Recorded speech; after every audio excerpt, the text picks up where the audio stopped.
and it was okay, but I did not feel okay.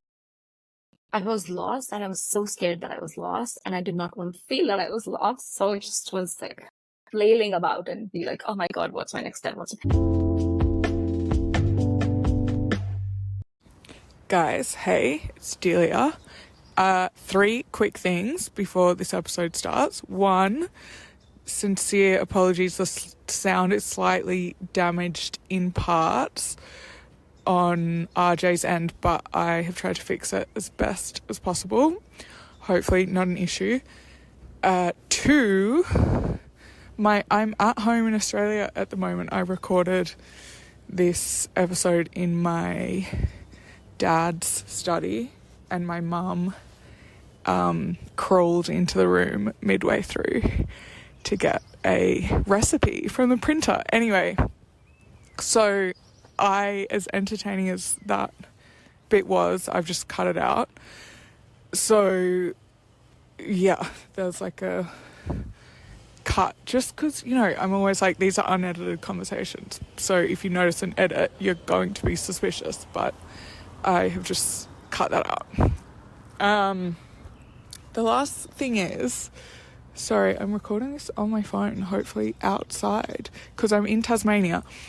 I'm about to do a meditation retreat, a Vipassana 10-day silent meditation retreat. So I'm not going to have my phone or laptop or whatever, and for 10 days. So next week's episode, there will be no episode for the first week I'm missing in like nearly 2 years of doing this podcast, which is a big deal for me. I'm really excited about it, but I will be back the following week with a new app for you. So hope you don't miss me too much, and see you on the other side.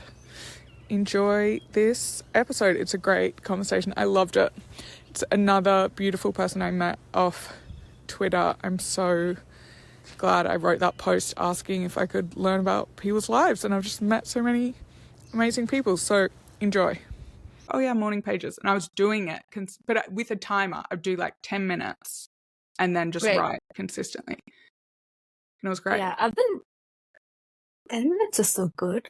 I've been doing it for a couple of weeks now, and because I try to do that in the morning, but they're supposed to be morning pages, it takes me forever, like an hour, and I'm trying to bring that time down, but yeah, a couple of weeks, and it's been good. It's been good.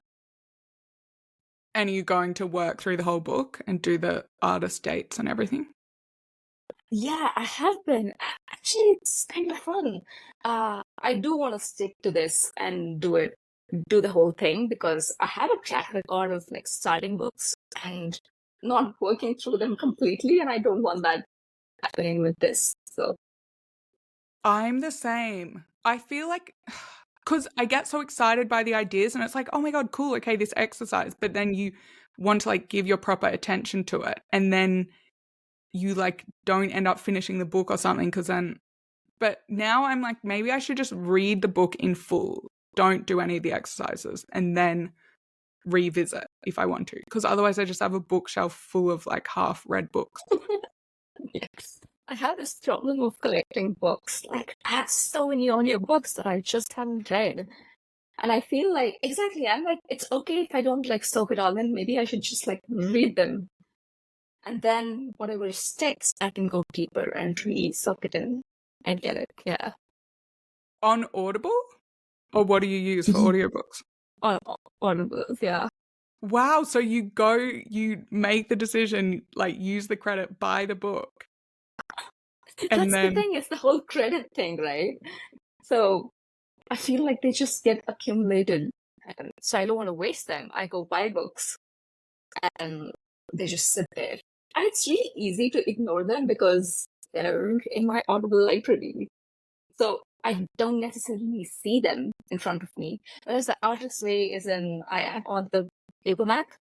So it's in my face. I can't forget about it, which is like, actually, I think I had the same thing on Audible at some point, like 10 unfinished books. and then I just made myself. It's like I have to get through all of them, and I don't care if, I mean, some, like, life's too short to like force yourself to finish books that you don't want to read. So it's not like I didn't want to read them, but it was just like it's like an ADHD thing of like a new novelty. It's like, oh, a new book. I want to start this. And then you just like abandon the other stuff that you did actually want to read. You just never got around to finishing. Yeah. So what I'm thinking is whenever I travel, I get into this mode where I just binge read. So I'm just hoping that I hit that such a period sometime soon, and it'll be all about books, and then I'll get through them. That's Nice. the hope, at least. Oh my God. Okay, this is so funny. So, audience context, RJ's another random person from Twitter that I'm interviewing, which has been so much fun. I think you might be like the fourth or fifth. Anyway, so it's been great. I like quickly glanced at your Twitter when you messaged me, and I read that you'd been to 19 countries. I misread it as that you're 19. So in my head, and then I just stopped, and then because I was like, oh, okay, it's a 19-year-old. Like, there's not much more to like delve into, because I've had like very young people on this podcast. It's like, okay, they've kind of just finished school. Like, you can still have an interesting conversation, but it's not like there's too much to learn, about their career or something. So but then earlier this morning, I was like, let me just check, like, a 19-year-old, I think she's in India, like, what's this conversation coming up? And I was like, oh, okay, she's not 19. And it's like, but I'm excited because a lot of I read through your About Me page, which I love and I respect so much. Oh my God, the long one. Oh my God. Okay, thank you so much. I know that was a lot. But it's great because to be able to describe yourself and who you are and what you value and what's important to you, to be able to put that in words, I think is so great, because I really struggle with like doing that with me. But then when reading stuff about you, it's like, oh my God, I love this as well. And oh, she knows about this. And oh, cool. Like, it's like feels like we kind of will speak the same language, maybe because you mentioned like IFS and anxious attachment and like all these things. I mean, not on that, maybe in your tweets. Anyway, so I'm like, okay, excited to have this conversation. Thank you. I appreciate you saying that. Me too. I'm so excited. As I mentioned, this is my first podcast. I'm so glad I'm doing it with you because you are so relaxed and it is supposed to be a free-flowing conversation. So you put me so much at ease. So I appreciate that. Cool. Even though I'm like, all over the place today. Anyway. Okay. Yeah, telling me today is put me at ease. I'm like, oh, she's so real and human. Okay, I think I can relax. Great. Okay, so let's start with how you grew up. Yeah, that's an interesting question because there's so many angles to it.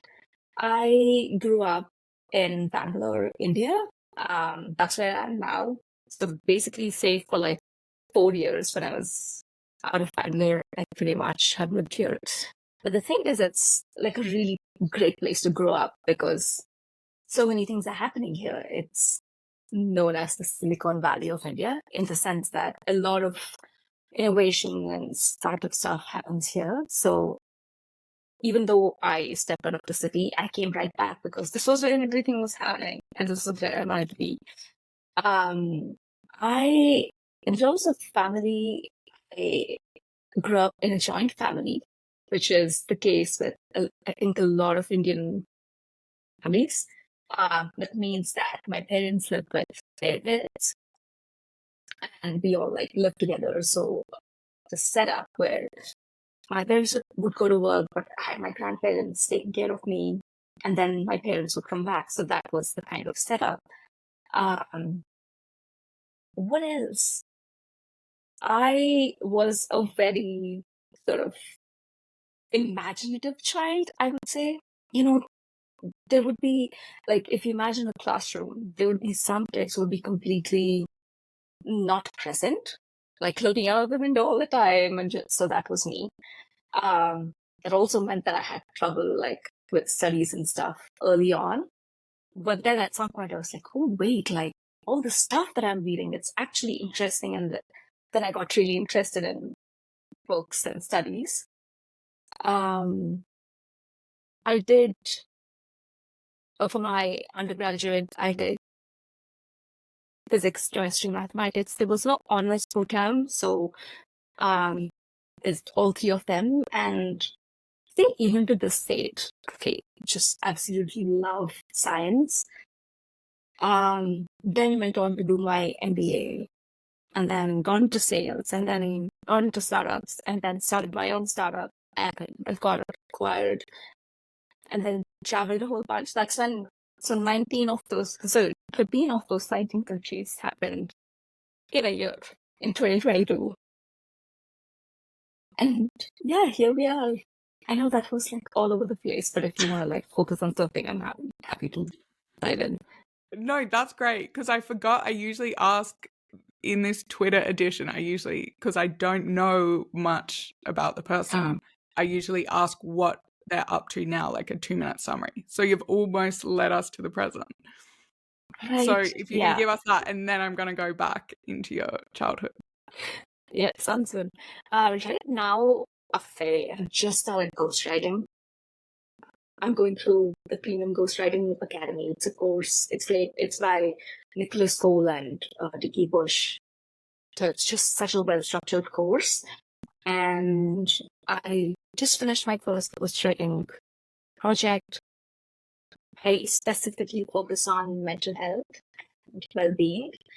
Companies, entrepreneurs, workers in that space, and I work with them to sort of amplify their voices because they don't have the time to do a lot of writing themselves for their business, for themselves. So I do that for them. And I love it because I've always wanted to make writing a center part of my life. And this way, and literally, I'm like getting paid for it. And I also love writing, just like journaling and things like that. Yeah, so that's what I'm doing right now. Cool. That sounds like a big shift from what you were doing before. Yeah, it really is. But then again, I feel like now that I'm working for myself as a solopreneur, I do get to use my, sales skills because I do have to reach out to people and be like, hey, I can help you. I do have to do those sales calls. So I am using some of the skill set that I built up. But yeah, in terms of what the core activity is, it's quite different.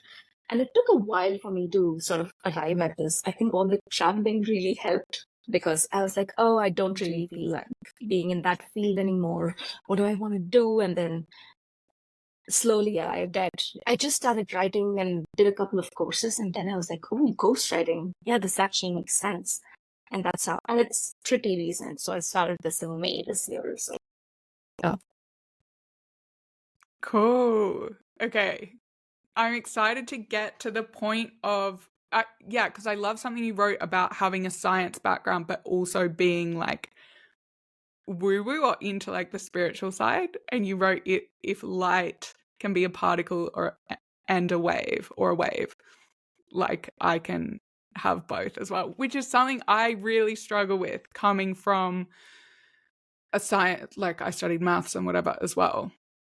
But then to be like really on this spiritual path, I guess, and like so into all the woo-woo stuff, but still from the lens of like wanting to understand, like, I don't know, it's so weird. Anyway, so I'm really interested to hear about how you got onto this, which sounds like it happened around 2020, that you say you've been doing the inner work since then.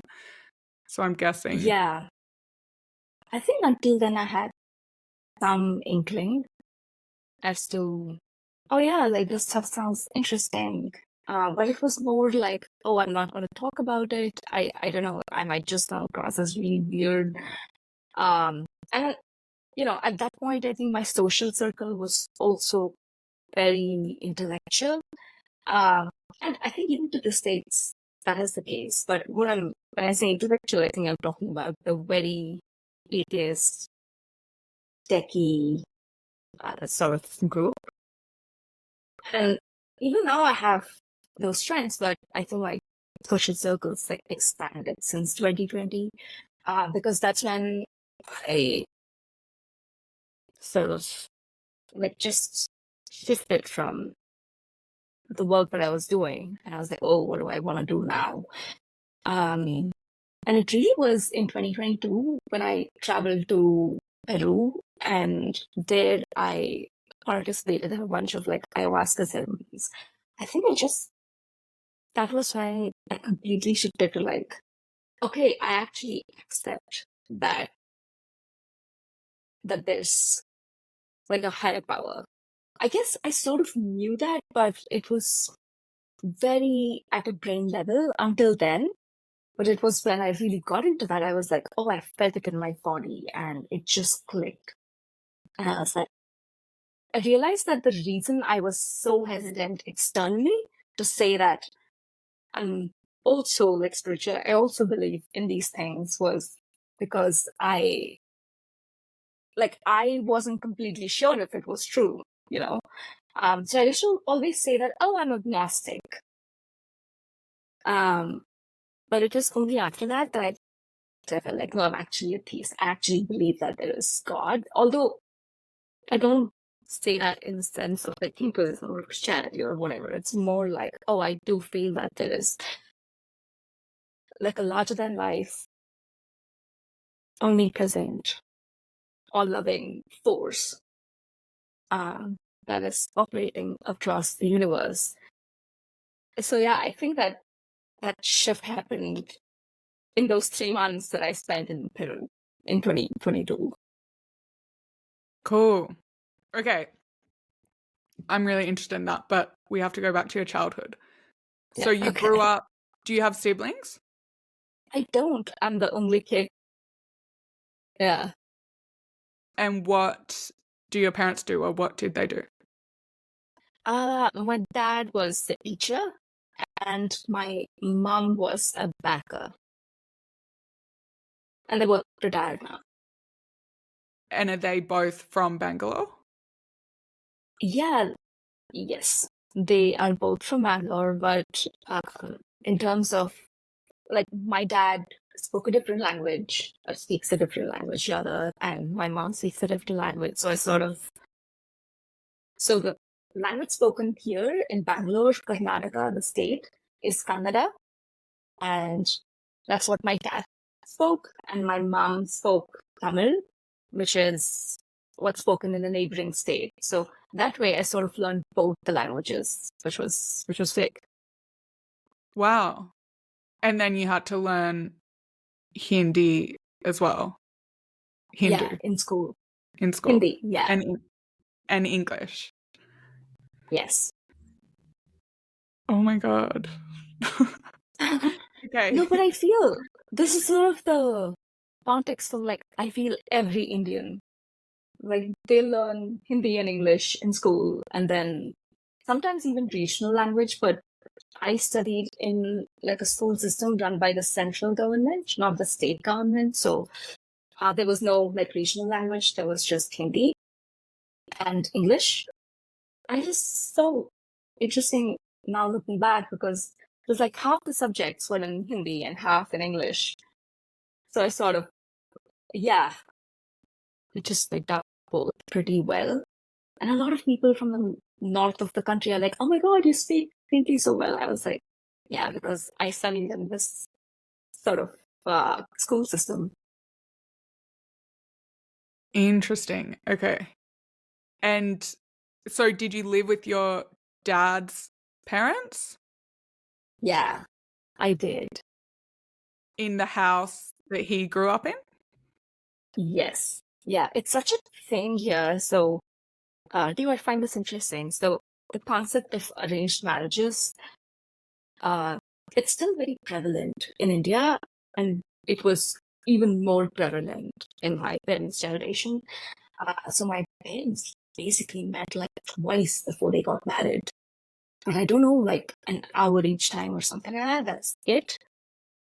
And the way it works is the woman moves into the husband's house, and like just integrates into the system, and everything else that's joined to it. And honestly, to me, it's like, oh my God, like I have no idea how you did that, because it just sounds ridiculous. But for them, it was such a normal thing. And I guess in a way it was good, because, you're growing up in a tribe. Like there was always somebody to look after me. There's a lot of support. But at the same time, I feel like it was just, I felt so cocooned, and I had no idea until like I hit my adulthood. I was like, oh my God, like I got to get out and live my life, because it just occurred to me that I'm just so sheltered. And yeah, I know I went all over the place, but. So did they have a good marriage? Do they have a good marriage? They do. I think that's the part that amazes me, in a sense that I do see other families where, like, for example, a few of my friends say that, oh, my parents don't really love each other, but, that's how the system works. But my parents genuinely love each other, and they're so still in love. And I feel like there must have been something like created that day, because for such a system to actually build deep love seems pretty hard. And so how did the arrangement work? Their parents knew each other somehow or something? Oh, the way it worked was, I think his parents started putting the feelers out that they were looking for a woman. And at the same time, my grandparents were looking for somebody for my mom. And then I think my dad liked like a couple of women, and he liked my mom. So I was like, yeah, I want to. And for my mom, it was like the very first guy, but she was so young. She was just like 22 when she got married. So she met him when she was 21. And apparently she was like, oh, I'm not really sure. But then my granddad sat down with her and told her why, like, he has all these amazing qualities, like, like it was such a match made in heaven. And, she didn't know better, and she just said yes. So it was quite scary. Wow. Like, even as I'm describing it, I'm like, also, no, I'm like, how did you say yes? It's like, honestly, like when we grew up, like there was no option of saying no. At least it felt like that. Yeah. So. Huh. And so are there like matchmakers or something? Like how do the people who are each looking find each other if they're in like different states and speak different languages as well? I mean, they lived in Bangalore, but the families like lived in Bangalore. But I think the way it works is the parents tell their network, and there is no one specific matchmaker, but it's amazing how connected the network is. Like somebody tells somebody else, and then somehow it comes to the person's notice. It's like literally anybody and everybody can be matchmaker. I remember like a few years ago, one of our neighbors was like, "Oh, like, are you looking for a match for Ranjana? Because we have like this person," and it keeps coming. And my parents have done a fantastic job of being like, no, she's a person and she wants to. And it's such a like gutsy thing to do, because especially in there, I think network, it's just weird for parents to not be looking for somebody for their kid. Huh. So your parents just happen to be more open-minded? Or does that come from you telling them, like, leave me alone, I don't want to do this? I think no. It came more from them, and I did not realize it like in my 20s or before that, but I honestly feel so lucky because they have always given me so much more agency. Whereas my friends, like as soon as they hit 23, they were like their parents were like, okay, so are you going to find someone for yourself or do you want us to find somebody for you? And my friends were, they were like, oh my God, we don't want to be married off to some rando. And it so happened that they also had like found somebody in college or at their workplace or like, a mutual friend's friend. And it worked out. But even now, it's always so funny because I know the parents of all my friends really well because we all grew up together. And they're like, okay, so Ranjana, like, we are worried about you. Like, when are you going to get married? Like, do you have somebody? Please tell us, like, because we are genuinely worried about you. And no, everything's fine because thankfully my parents are just so chill. And so, I just got lucky, to be honest. And does it bother you when they ask you that? It used to, but not anymore. I think even they're at the stage when they're like, oh, this is how she is. And I'm so happy because I'm like, no, it's just like funny when somebody brings that up. Although I think if it's some random person asking me this, depending on my mood, I might get irritated because, like, yeah, it's none of your business, but I also know how the Indian society works, so I tolerate that in my stride. Mm-hmm. And do the arrangements still happen like within castes? Oh yeah, if it's arranged, for sure it's within. Because the whole concept of arranged marriages is to find like a match based on the natal charts, based on the caste and the status and all that. So for sure it happens. But if it's not arranged, like if it's people finding someone, they have says about married to people that it's intercaste, interreligion, because there you're just finding somebody who vibes with you. But yeah, if it's arranged, for sure, it's very, very specific. Huh. And are people accepting of like intercaste or interreligious marriages? You mean the people getting married, right? Or like is there Got it. Yeah. stigma or judgment? There is a lot of judgment and stigma, but then I also see a lot of shit happening now. Like, the parents are not happy, but at the same time, they know that's what their kids want. So they go along, and then it's actually sort of heartening to see that after a couple of years, it becomes very normalized within the family.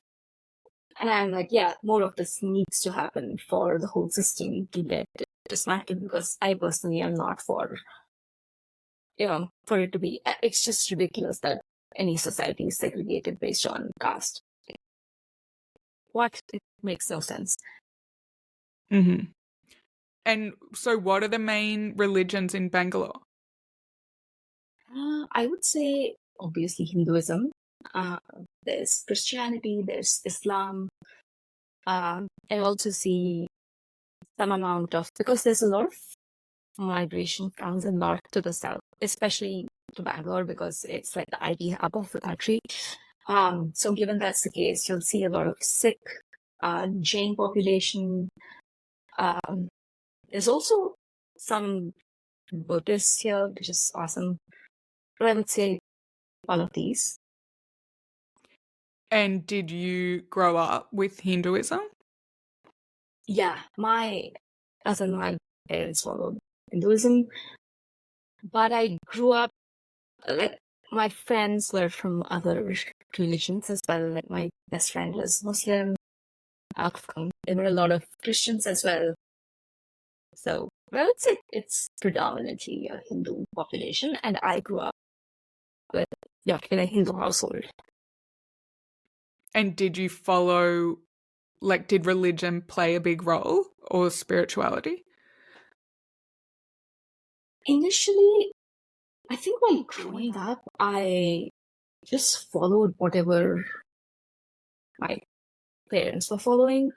But I think as I grew up, I was like, oh, so much of this doesn't make sense to me. And there were a few years when I was like, I don't think I have any religion. Even now, I sort of feel the same way. But I think getting some distance from Hinduism helped me to sort of see some things that were actually good about it and discard things that I was not. Like, for example, the rituals and such that I used to follow when I grew up is not something I follow right now because it doesn't make sense to me. But I think some sort of core principles of tenets, I'm like, oh yeah, like I can see how that makes sense. So I like to take that in.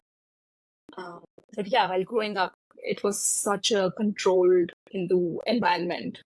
Like, oh, you have to worship this particular god on this day, and for this festival, we do all these specific things. Like now, actually, I enjoy seeing the festivals and such and doing all that because it's just so colorful and it's so everybody's feeling so happy and it's just a very communal, fun time. But at that point, I did follow it, but it made no sense to me. Mm-hmm. Yeah. And is that like the rules of like you can't eat meat on Tuesdays and like you can't have alcohol on Tuesdays and stuff like that? Yeah, exactly. And because the caste system is so prevalent, we fall under the Brahmin, the priest caste, which means like we grew up vegetarian. And I am still like, I mean, I went vegan, but not because of religious, But yeah, it's exactly that. Like, and no alcohol at all. Like my entire family is like they've never had alcohol ever. And that is very much a religious thing because I don't think any of that was a conscious choice. Mm-hmm. Yeah, like there were also really random rules, like if you have your period, you do not like go into the God's room, as in the prayer room, for those 4 days. You can't touch others. You're given like, although I should say this was more in my mom's parents' place, so whenever I would come here, I'd have to follow all that. But my dad's parents are more chill. They did not follow any of that type of mess because I think it would have been really traumatic for me to be like, oh, I'm almost like an untouchable person if I'm on my period. Or Oh my God. What? So if someone like goes to hug you, you have to be like, stop, I'm on my period. yeah, it's like in my parents, yeah, my mom's parents' place, they were much more like religious Hindus, and it was just so like crazy. But my dad's parents' place, nobody cared. They were like, yeah, it just wasn't the rules, so it was awesome. But I think at some point when I spoke to my mom's parents and like, I cannot follow these things.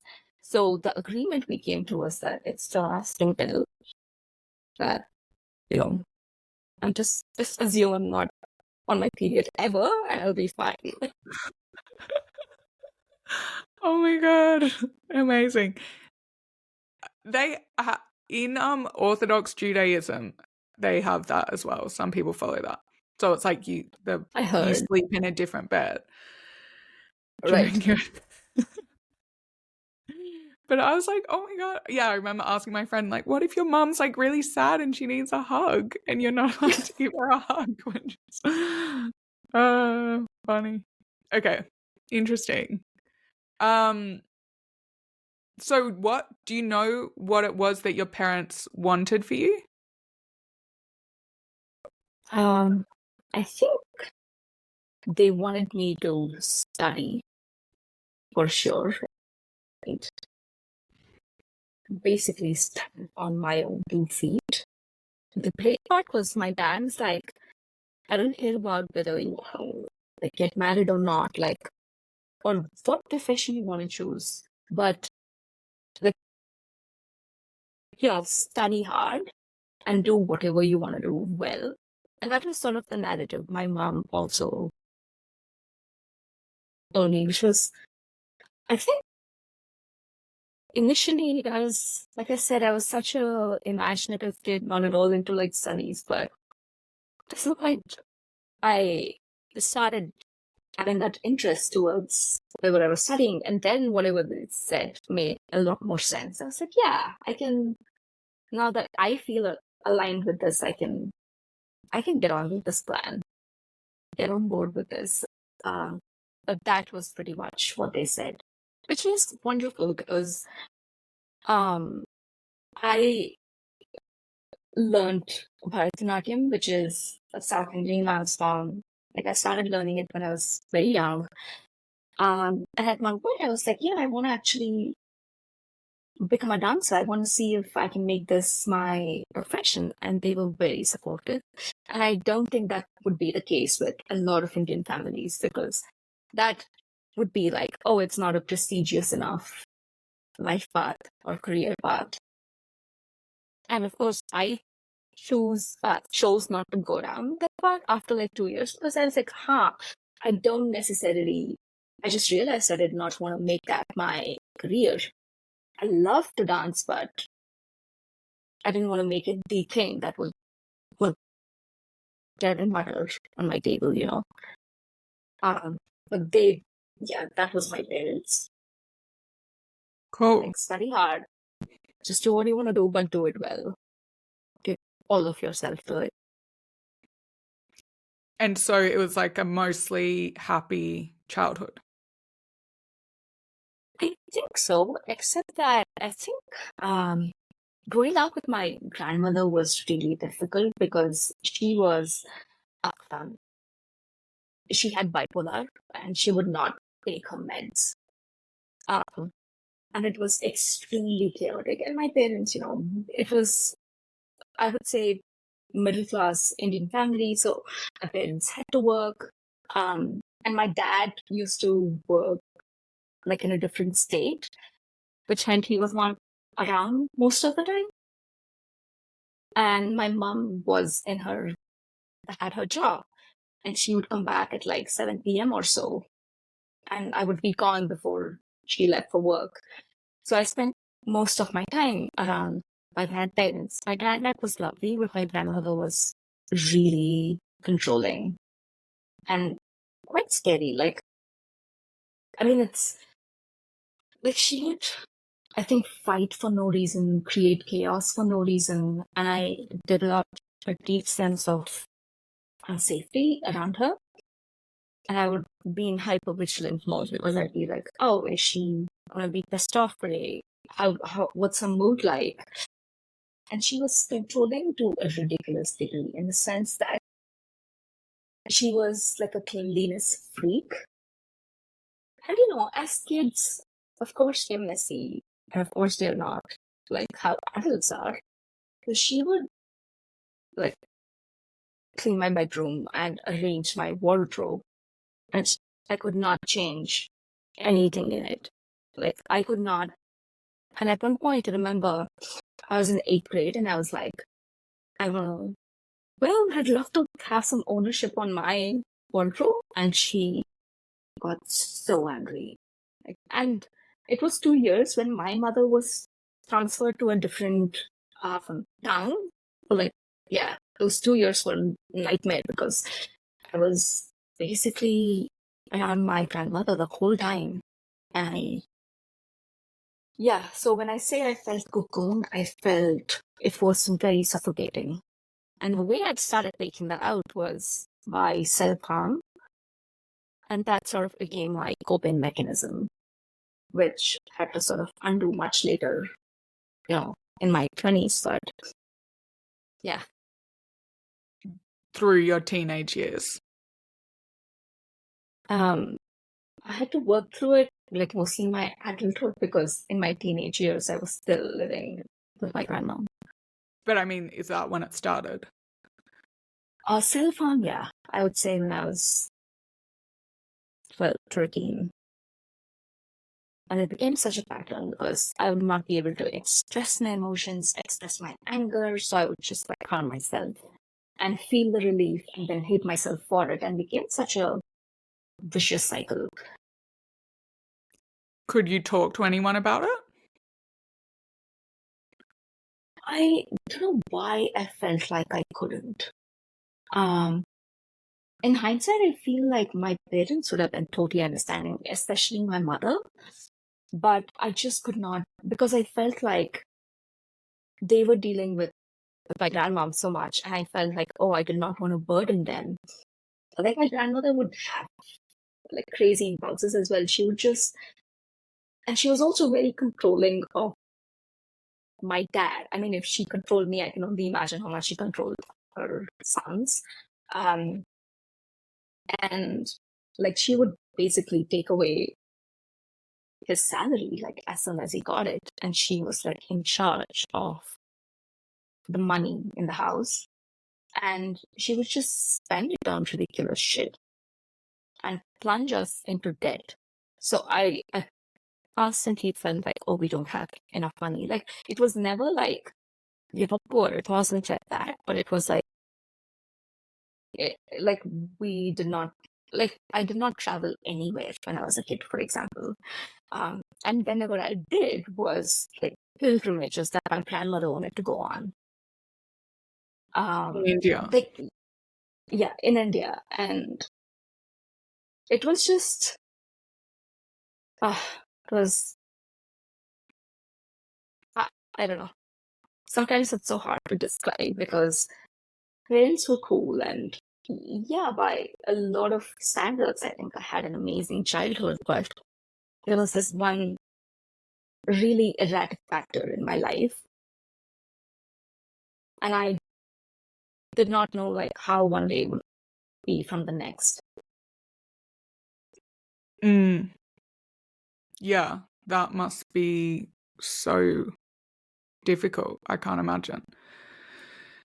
Because that's like the environment that you live in. You can't escape it as a child. And if your parents are like away a lot as well, you don't have that buffer.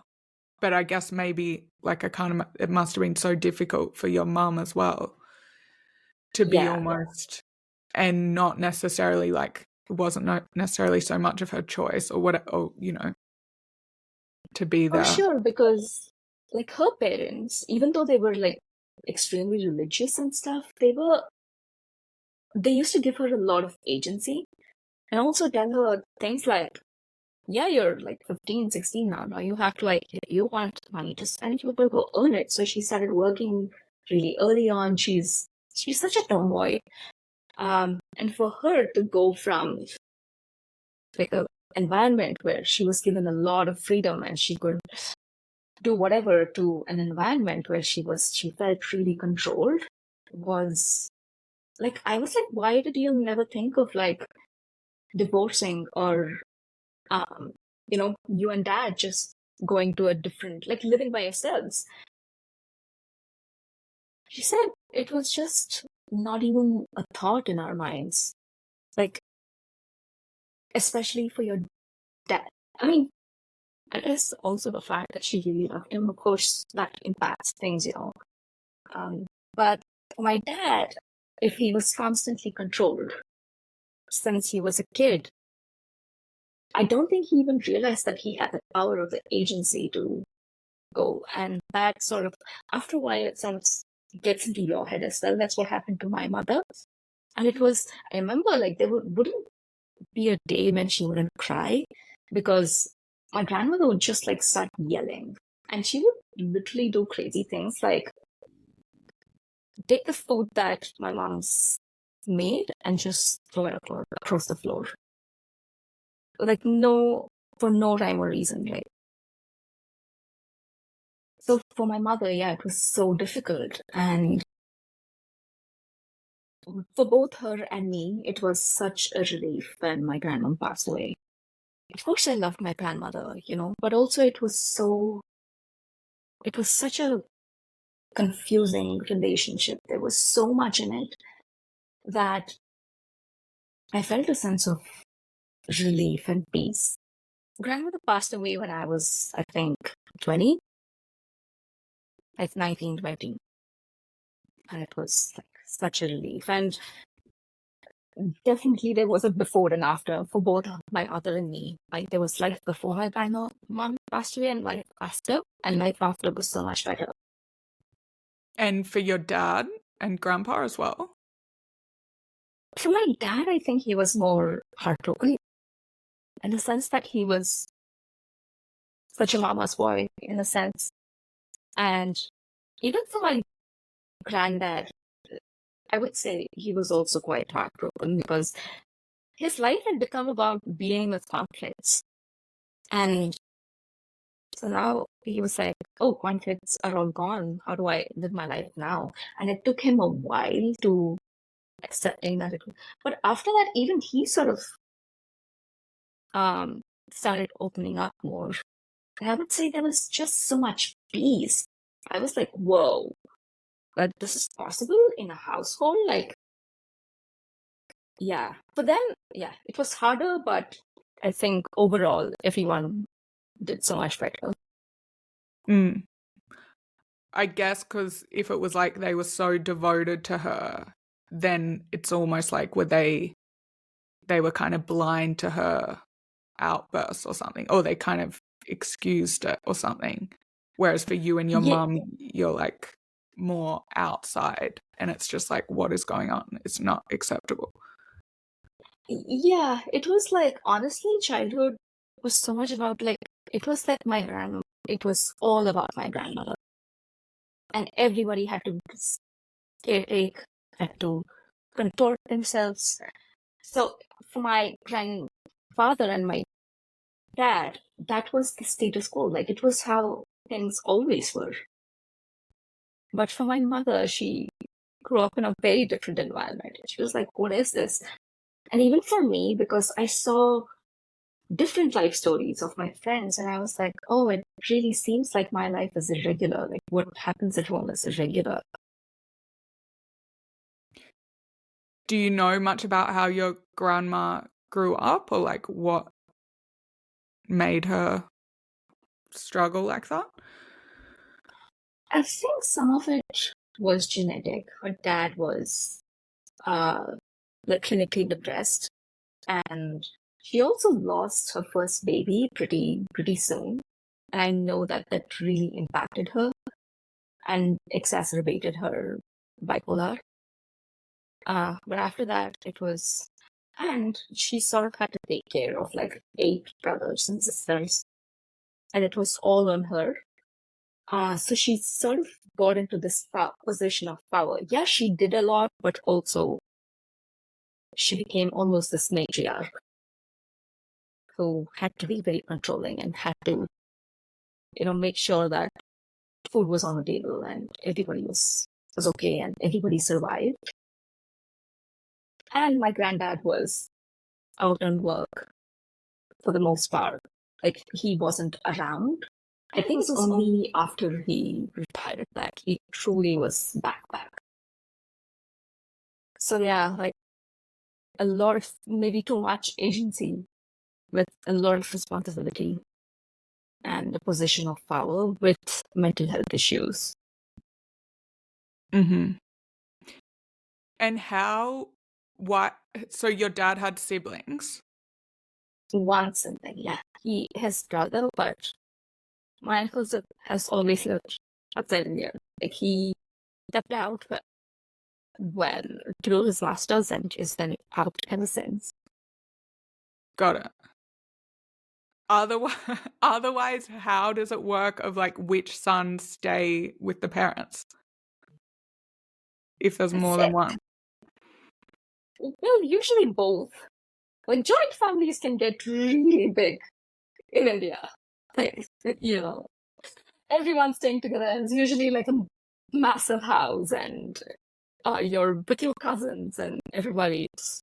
But it so happened that my mom's sister, she got married and left the country. And my dad's brother, like, he left the country to study. So on both sides, it's like, for example, now my mom's taking care of her parents. And there's no thought of like having parents in an old age home or anything of that sort. They're like, it's not even like, it's not even occur. Amazing. So, I kind of love, I mean, obviously you had a really bad experience, but the idea in general of like multi-generational living, I love, and I think it's so sad that the West has kind of like lost this, I guess, because I think especially for having children and like the isolation of being a mother, like I actually don't understand that my mum had 4 kids and my dad was working the whole time and her Oh my parents were God. both working. I mean, not that they live together, but so it's like she's alone with like that many children to take care of. And then that's just kind of how it is. And then but growing up like with cousins and then obviously as you get older it's so much more common here to just go to a nursing home, which I feel, I mean, everyone's just kind of doing the best they can, and obviously the people that work there, like, they really try and make it like a beautiful place, but there's always going to be that kind of sterile feel. I don't know, I just kind of get this feeling that's like, is this how it's meant to be? But I guess in the West we've lost, like, we're so far away from that idea of all living together. Right. Yeah, I feel like that's, like I said, I'm like, I want to take some things and I want to leave some things. And the one thing that I want to definitely like keep intact is like taking care of my parents when they're old. Because even for me, I'm like, I can't even imagine. Of course not. It's not even a thought. And these days here, it is more nuclear families, I would say, but it's more like, for example, my friends, they live close to their parents and in-laws. I mean, not even close, like in Bangalore, so that every multiple times a month they're able to meet and they stay over and there's more. I'm like, oh yeah, I like this system better because I think that, especially if it's not, if everyone's nervous system is not like regulated, it can quickly spiral into a really codependent or just an extremely chaotic environment. So this system sort of makes sense to me, where it's like you have your boundaries, but also there's a lot of overlap, and there's a lot of tribal living, you could say. And I completely agree. I can't even imagine like kids, like your mom raising 4 children on her own. It's wow. That's, I don't know. I feel like we don't give mothers enough credit. Like, I think the government should just like pay mothers who are taking care of kids. Because it's just such a full-time job and it's such a hard job. But it's so important for kids to, because now there's like the whole trend in the West where it's like outsourcing parenting and just like leaving babies in institutional care, which is like a whole nother topic. Anyway. Okay. So were you hiding the self-harm from your parents, or did they eventually, were people like, what's going on? I was hiding until like literally a few years ago. Because I think when it becomes a part of your coping mechanism, it's so hard to not do it. And I've been clean for a couple of years now, but at some point I did share everything with my mother. And she understood. And there was like one time when I lost control, like in front of her, and it was like so scary for her. And even this was in 2020 during the pandemic, and even she was like, and you need to seek help, like and go to a therapist. And I had also come to the same conclusion by myself. So like, that's when I started going to therapy, because I was like, okay, I need help, and I'm not going to ignore that anymore. But until that point, you just kind of like managed it all on your own, or like kept it to yourself. Yeah, I did. I mean, now in hindsight, I'm like, why? I could have totally brought it up. But I think a lot of the times I fall into this thing that, oh, but I've managed it so far by myself, and it's fine, it's not that bad, until it gets really bad. And then I'm like, oh my God, okay, I need help. Mm-hmm. And did you have a good experience through uni? Good question. My bachelor's was really good. Because I loved what I was studying, and it was, go to college, come back. And then I was at that time also teaching dance and performing. So it was all the stuff that I loved doing. And that was very much in Bangalore. Like until my bachelor's, all everything, all my activities happened within 5 kilometer radius of my house. But when I decided to do my MBA, it was not even because I wanted to do the MBA. I just wanted to get out of Bangalore. So it was, now I'm like, oh, I should have put so much more effort into college I joined, and the exam. Like it was literally, I wasn't even prepared for. It's called Common Admission Test for MBA here in India. Did not even prep for it. Just like literally gave the exam. There was a decent college in Chennai, and like, yeah, I'm going. But then I was so focused on getting out of my like environment that I grew up in, that I did not realize what sort of a culture shock it would be for me to get out of what I was raised in. And I always was like his only child, and, had my own room to myself and everything. And then I go to this place, MBA, that was where I had to share my room with another girl. And it was just people living such different lives. And it was really hard for me. Oh my God. Like, it was so hard. And also I went from like dancing 12 hours a day to being seated the whole time. Pressure was enormous, and it wasn't even something I wanted to do. Honestly, even to this day, I'm like, I mean, it was such a waste of money. Like, I would so much rather just like get into take a job at a startup and learn every day. Like, you want to learn about business, don't. That's what I would do. I know it's very different for us, but it was very challenging. Those 2 years, to this day, I feel the two hardest years of my life. Wow. And was that straight after your undergrad? No. So after undergrad, I went into dance for a couple of years full time, and then I did my MBA. Got it. So was it hard leaving dance behind? It was not the teaching part, because I just wasn't enjoying it, but just like performing, learning new stuff. But I also knew that that was what I wanted to do. I realized that, if I wanted to make dance a career, then I needed to teach, because that's how you make money.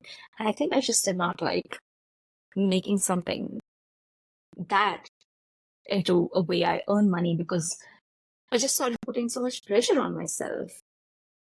And now I couldn't enjoy it just for the sake of it. If it makes sense. So it was after those 2 years in dance that I did my MBA, and it was really hard leaving it behind. Mm-hmm. And then was the culture shock of the MBA also to do with like being in a new city or around different types of people?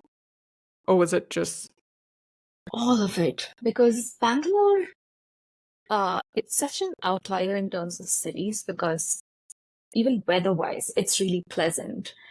Um, it's always like the temperature, except for during summers, when it crosses like 30 degrees, for the most part, it's always between 20 and 28 degrees. Um, and it's just like really nice, whereas Chennai is humid and hot the whole time. And I was like, where am I? Like, this is not something I'm used to. But also, people, it was from all over the country. And so not like, I was like, oh my God, like, people drink? What the hell? Like, it was such a shock for me. And and of course, like, later, like, I drank and everything, but it just was such a rite of passage almost. And honestly, like, I'm so like, I don't trust people them also. I'm not going to succumb to any peer pressure. And there was a lot of peer pressure.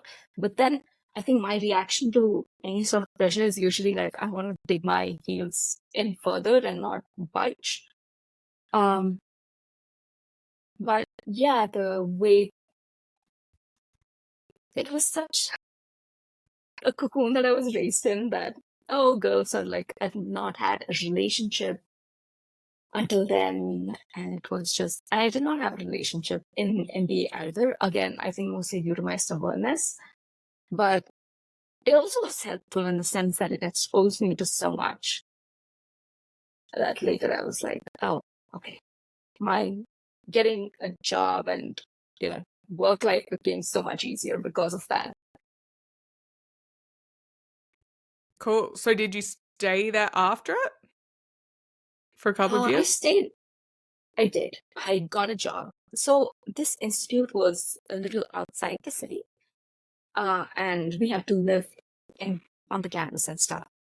Um, but I got a job in Chennai, and it was it was really chill. And I took up a job in sales, and I was so sure that I would quit within 2 months because I was like, me and sales, that I don't think this is going to work, but it seems like the best option. I'm going to take this. But then, to my surprise, I enjoyed sales. I enjoyed talking to strangers.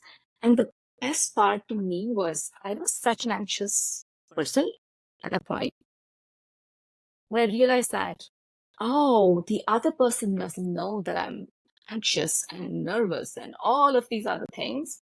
And they don't have to know. I can present myself as anybody. And it became this game that I really enjoyed. And it really helped me break out of my shell and feel empowered. Like for the first time, I would say, in my whole life. Oh my God, I love that. You That's do. so Yeah. cool. What were you selling? So the B school that I studied in had just set up a corporate wing, and they wanted to basically sell custom-made programs to corporates, leadership programs mostly, and they wanted somebody to sell that. And for whatever reason, the guy running the unit like picked me. I said, I seriously thought I beat him. And I was like, he doesn't know what he's getting into. Oh my God, I'm going to quit in 2 months. But, yes, I was selling educational programs. And how long did you stay in that role? A year and a half.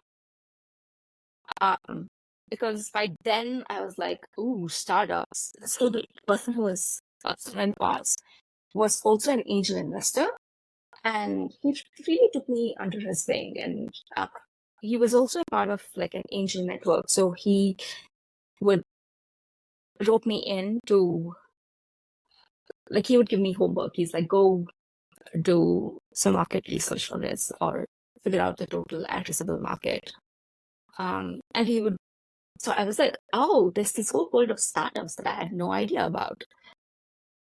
And then I started getting really interested. I was like, oh, Bangalore is the place to be. And that actually was very reluctant to come back because I was like, oh, I'm going to get back into that whole environment again. I associated Bangalore with my family, and I was like, I don't want to go back there.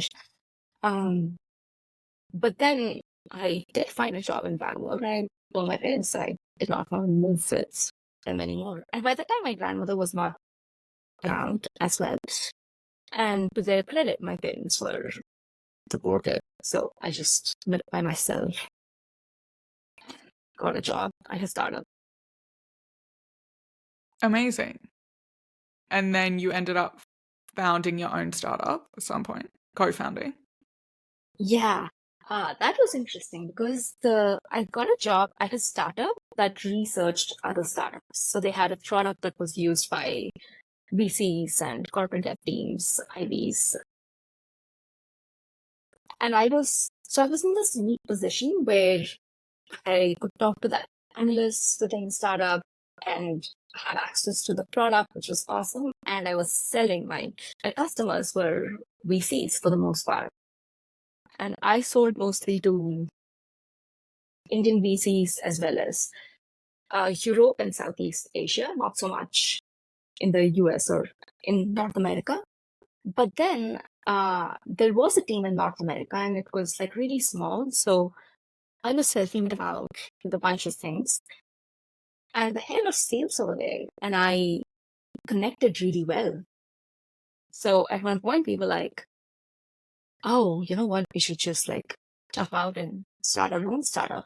It was something about being in that environment and also seeing a lot of my colleagues leave and start their own startups that emboldened me. And that's how like I found my co-founder, and he and I just left and started a startup. Which is really fun. And what was the business? It was a sales intelligence tool, and our whole thing was helping companies find the customers, like get to know customers of their competitors. So competitor intelligence. And it started out as a service, and then we were like, okay, like we actually have people who are willing to use the data that we are paying for them. And then we decided to productize it. And then we raised capital, and yeah, it grew from there. Cool. And how long was it until, like, who did you sell it to? So I did that before that because my co-founders and I just did not see eye to eye on a lot of things. But it got acquired by Sixth Sense, which is like this like conglomerate that's into all things revenue. Yeah, it got acquired by them. It was a pretty cool journey, but I had to cut mine short because I just couldn't sort of stomach some of the decisions. And I was like, okay, it's not ethically aligned for me. I'm gonna go. And if I also sold my equity pretty early on because it just was like, oh, I cannot be involved in, because every round there would be discussions with lawyers. And it was also like for a startup, it's such a bad thing to have like a co-founder that's left on its cap table, that I was like, I'm also not going to be doing the right thing by my startup. And if I truly wanted to like do well, then I'll sell. So I did that, and that was what sort of really plunged me into depression for a couple of years because it was so hard. It was the right decision, but it was also so gut wrenching to take the call. Was that in 2020? It was in 2019. And after that, I got a job with actually a UK-based investor incubator, also a VC fund for Entrepreneur First. And I worked with it. They just set up their Bangalore team, so I worked with them for a while. But then when I sold my equity in like early 2020. And at that point, I was like, you know what? I just really need some distance from everything because I have some money now, so I can coast for a little while. But I just need to get some distance, and that's when the pandemic also hit. but it wasn't great for my mental health because it truly felt like all this piece of the startup that I started is now gone. It's not with me anymore. And there was this social isolation that happened. It did not work well for my mental health at that time. Huh. So did you stay working for EF during that time? No, I quit in November 2020. And then what did you do? I did a whole bunch of things. So I wrote a novel that I think sucks, but I'm so glad I got it out of my system. Oh my God, It's amazing. maybe at some point maybe I'll take a look at it again. But it was good because I just needed, I think, to write. And I remember like that year I think like I journaled 500,000 words because it was such an outlet. That was the year I also really got into therapy. I started in May that year. So I read a lot of books. I also started self-publishing. Um, I, uh, learned how to work with indie designer and publisher and started designing my own books. And, it's like, oh, this is fun. And I did that for a while. And then in 2021, when I could, I started traveling. But yeah, it was like a whole bunch of things. I also reconnected with my friends, started having, because I realized how poor my social circle was at that time because they were so focused on my startup that I was spending almost 100% of my time with them. I used to work from like 9 a.m. to 3 a.m. because I was so motivated, and our customers were in the US. So the operations team would come in at 9, and then the sales team would come in at like 2 or 3 in the afternoon, and I would like work until 3 a.m. So it was such a different like setup that that's okay.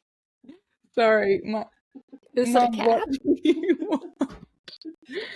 Okay, sorry. Yeah. Okay, so you were saying how intense you were working, and so you didn't prioritize your friends. Yes, friend circle. So I started, first thing I did was, so I was already a part of an online community. It's run by this entrepreneur called Steve Pamela. And I've been following him for years. And I did join this community for like 5 years. And it was during that period. And I was like, okay, I'm going to start genuinely taking interest in people in the community.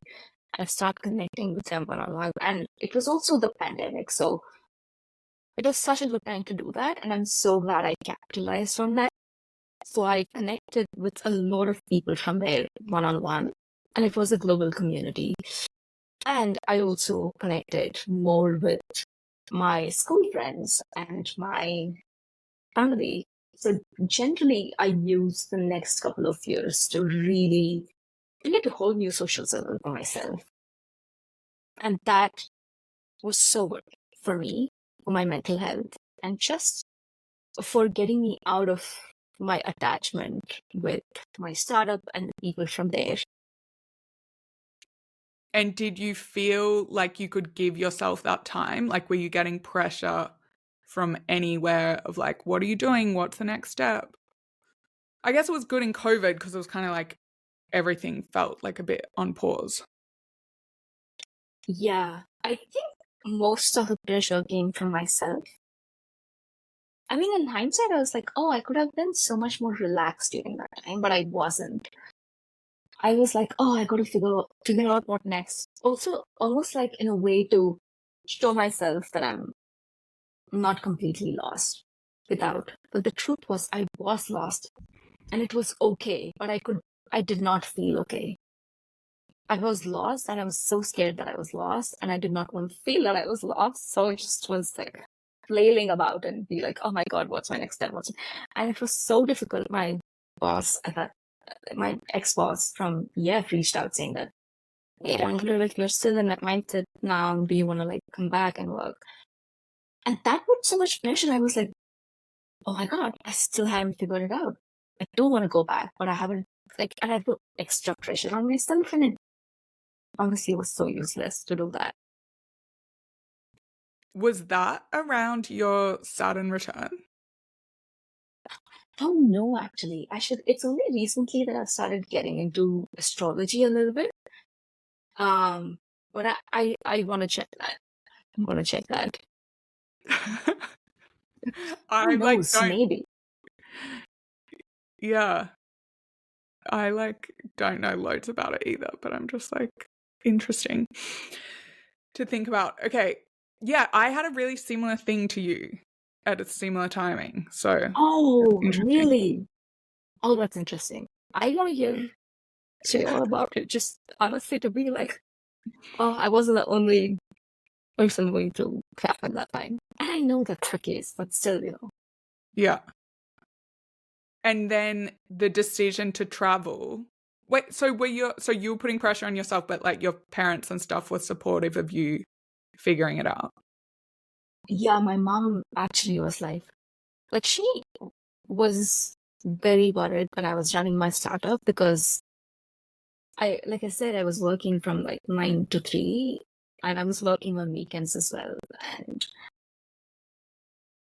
she was just like, oh, this is a ticking time bomb. I don't think you're doing the right thing for your health. I mean, she just wanted me to relax a bit more, but she thought it was a great idea that I quit my startup. Especially because even it wasn't just the hours, right? It was more about how conflicted I felt about the whole thing. And she was like, if she said I can see that it's sucking your soul away.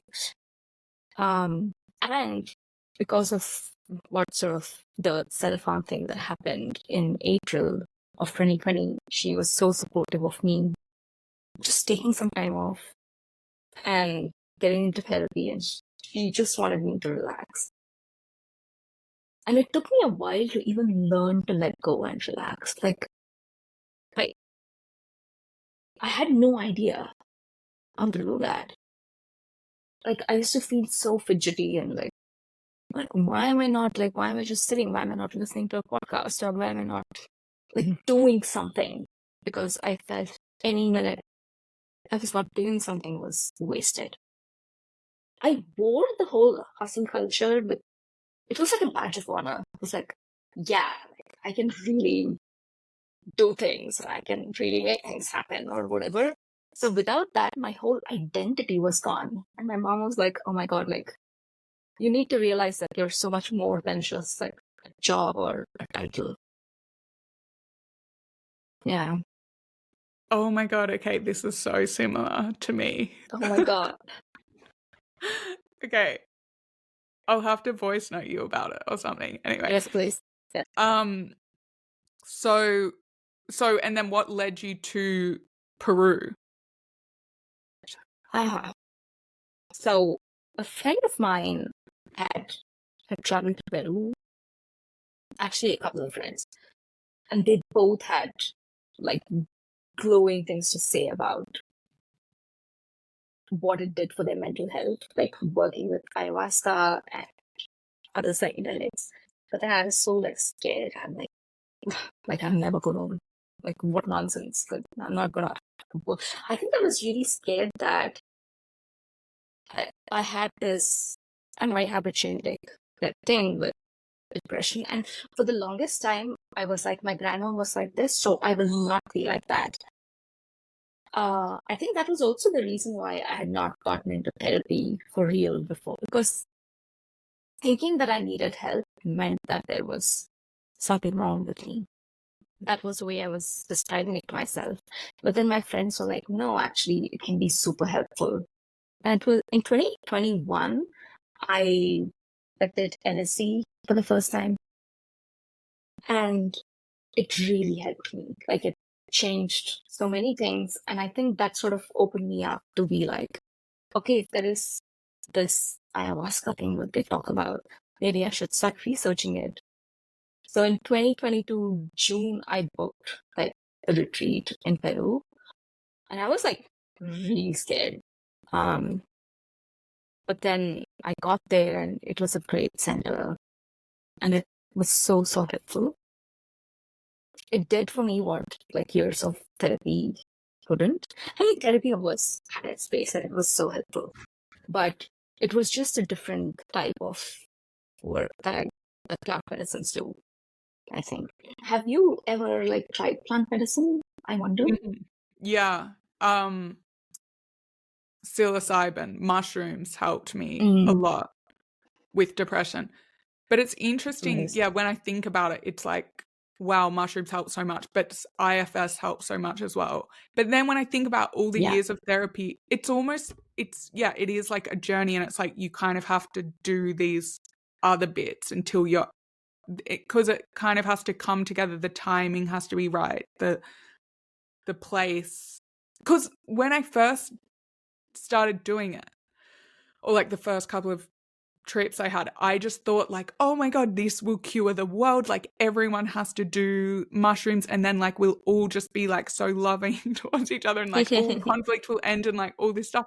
But it's so naive, because obviously, people do mushrooms in like a party setting, or even like, I think Sam Harris talks about how some group of people in Mexico like hundreds of years ago were like super violent and stuff, and they were doing mushrooms the whole time. It's not like mushrooms is just this panacea or whatever. So I think, but it's obviously like because I was at that right time for that like awakening or something like that. Whereas if you're not, like, yeah, because I can think of other times when I was not in a good place, and then I did something that had hallucinogenic in like a party sense, and it was like so bad, like seeing like a demon baby that wanted to kill me and stuff like that.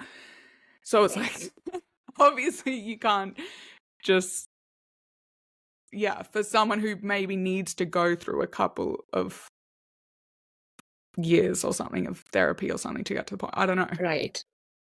But I That do think makes so much sense. IFS is like a game changer. Yeah, like that's been a more recent thing for me. I started getting really interested in it in 2022 actually, but I never worked with like a coach or a therapist. But I did I started doing a few IFS meditations where you sort of talk to different parts and get a sense of yourself. But recently I've started working with a therapist slash coach, and he does somatic IFS, and that's been really interesting. Like, oh, okay, this is going so much deeper, and it's bringing forth all this awareness. I feel I'm able to, even when things get rough, I'm able to still have a sense of it and not like get thrown about by my emotions because of IFS. Because I feel like, okay, I'm able to identify the part and give like a loving container to it. So it's really interesting that you say as well that IFS play like an important role for you. Yeah. Huge. Okay. Yeah. I feel like we have so much more we could talk about, but Yeah. we need to wrap up. What I Yeah. just want to, so from the point of traveling to get where you are now, as a solopreneur, that's just kind of how it's unfolded, by continuing to do the work and see what works best for you and how you want to spend your days and things like that. Yeah. And I should say, I'm like really bad at letting things flow and surrender because I'm like the opposite of that. So it's been such a lesson to learn as well that things will unfold if I sort of allow it to. And it has happened that way, but it's not been like, flowing out of it. It's happened with me like kicking and screaming for the most part because I just wanted to figure things out and for me to just know what the next step is. did not work out that way. But yeah, I think this year especially was more flowy, I guess, because I just started doing a course, the Shift 30 for 30 course. And then that led me to PGA. And I was like, yeah, of course, it makes all sense. I did a project, like a free project for a client. And I was like, oh, actually, you know what? I like this. I think the good part was I was optimizing for my experience, like internal experience as I did the work. And I realized that, okay, writing and ghostwriting really does. It gives me that sense of satisfaction. And especially for businesses and entrepreneurs and people who are tending to the mental health and well-being of people, because I have struggled through so much of that. But that's the sort of industry or people I want to work for. I want to help amplify their voices. Amazing. Yeah. So what kind of things are you writing for them? I think eventually I'd like to write a whole bunch of things, but for now I'm focusing on creating like educational email courses. Because I realized that a lot of, for example, like therapists or even businesses are so focused on getting to their clients that they don't do such a great job of like marketing and putting themselves out there. But with something like education email course, it's basically like a 5-day or a 3-day free course you offer to people, and they're more willing to give their emails in exchange or to solve the problem that's really bothering them. And then they are into the funnel, and you can really nurture them and give them products and services. So I think it's like such a good tool to market oneself. So that's the thing I'm specializing in right now. Cool. Great. Okay. I'm going to ask you the last 3 questions, unless there's anything else you want to say. This is the rapid fire thing, right? Yeah, but you can people don't usually do it that quickly. Okay. You can give as detailed answers as you want. How do you stay grounded?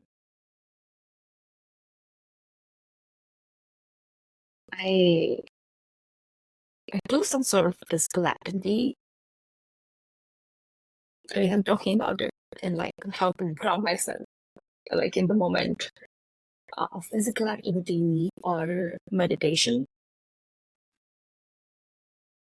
Yeah, those are my go-to. Right now it's swimming. So. Nice. Is there a book that's had a big impact on your life? Oh, many. But I think in the last 4 years, I would say Michael Singer's books, The Untethered Soul and The Surrender Experiment, both have been like so good. And it's really gotten me on the path of like surrender and letting things happen. Amazing. People have been saying that a bit recently. I think you're the 3rd person. Ah, okay. Yeah, and he really has a new one. He has a new one or something. Untethered something or other. I think sort of offshoots of The Untethered Soul, like in different settings. Haven't read those though. Got it. Okay. What 3 words describe the best version of RJ? Oh, the best word.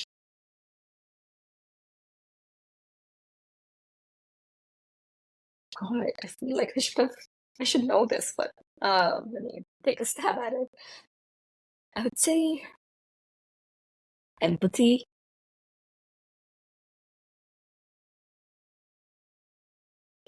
I'd say free. Um,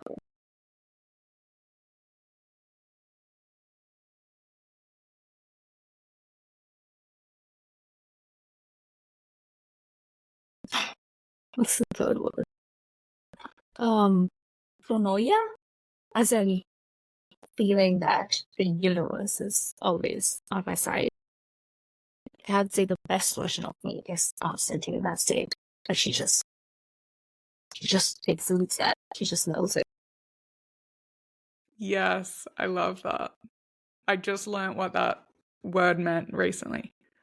On Twitter, Right. I asked people, like, what are the main things you're looking for in a partner or something like that? And someone said pronoia. I was like, what is this word? Wow. And I'm like, Yeah. yes, love that. Cool. Okay, where can people find you and read your About Me section if you want them to? Yeah, Twitter was a big place where it says DRJ Iyer. That's THERJIYER. And that has a link to my website as well. That's ranjanatn.com, RANJANETN.com. That's where they can find me. Amazing. Cool. Thank you so much. Thank you so much. Like, you were you were such a good listener. I was like, oh my gosh, she's doing the absolute right thing for her, because I can see that she's so, I don't know, I find it really surprising when people are able to pay this much attention and listen. And you're so good at just like asking questions and keeping things flowing. Thank you for making me feel so comfortable. I love that, Shaz. Thank you.